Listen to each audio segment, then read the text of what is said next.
As businesses reopen across North Alabama, they're having to find new ways to operate and bring customers back in.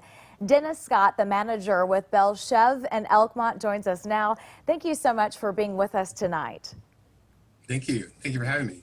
For people who might not be familiar with Bell Chev, tell us, what do you do?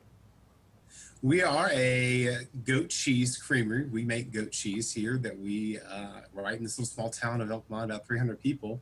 We make goat cheese that we send all over the country. It's a delicious goat cheese. It's kind of the make of cream cheese where you've got it's made with goat milk instead of traditional cream cheese ways. It's a little different. So it's kind of neat to have our own little goat cheese creamery right here in Elkmont, North Alabama, which is normally not known for a lot of goat cheese. So it's kind of nice to be on the map for that. You've been in operation for about 30 years now. How has the pandemic affected business? As far as business on the local front, that's kind of really changed some things with everything being kind of shut down. We haven't done tours, and we've just recently opened up our cheese shop and tasting room yesterday. So with that gives people that come in, try the cheese, have some sandwiches, cheese plates that we sell, our delicious cheesecake. If you've never had that, it's really good. All those different things you can come in and try, and they're all made with goat cheese. So it's a great way to do it. And then our tours, that is where we actually have people come in, walk around the tour. We teach them about the process we make cheese. We teach them about our history, as well as Elkmont history and the cotton industry here in Elkmont. And then from there, we just do a good tasting of the cheese and meet our goat friends out in the goat yard.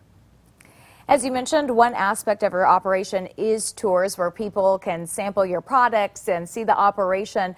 Are you still having tours this summer? And if so, how have you had to change your operations for those? Changed a little bit. We're going to kind of focus on going smaller numbers, of course, at first. We're starting our tours on June 5th.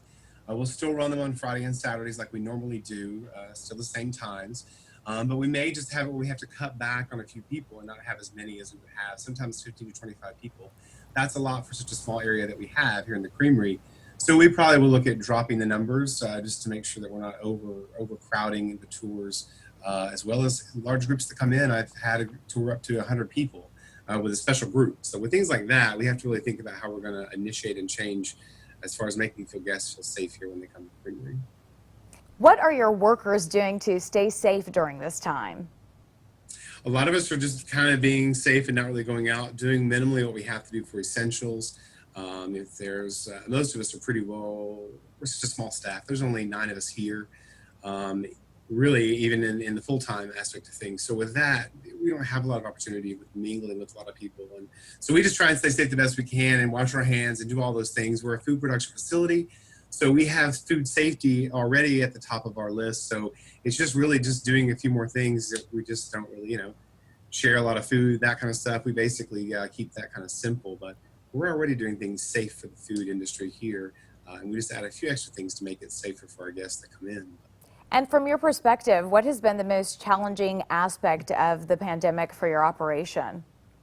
I think I think probably the hardest thing for the operation is just not allowing the people to come in that want to see our product and taste our product in that realm. The thing about the fact that we're sold all over the country, it kind of makes you feel good to know that we're still in business and we haven't really shut down because there's still that need for food and something different. Even though goat cheese is still a little different out there in the accolades for a lot of people, it's still a good product and it's a healthier option for a lot of folks who are looking for a cow milk alternative, which there's a lot of people looking for that now. But a lot of us, we just keep our safe practices that we normally have with food safety, and we just kind of exemplify those a little larger and just make it safe for the product we're putting out. How else can people buy your products? People can buy our products, of course, online. They can shop online and we'll ship it to you.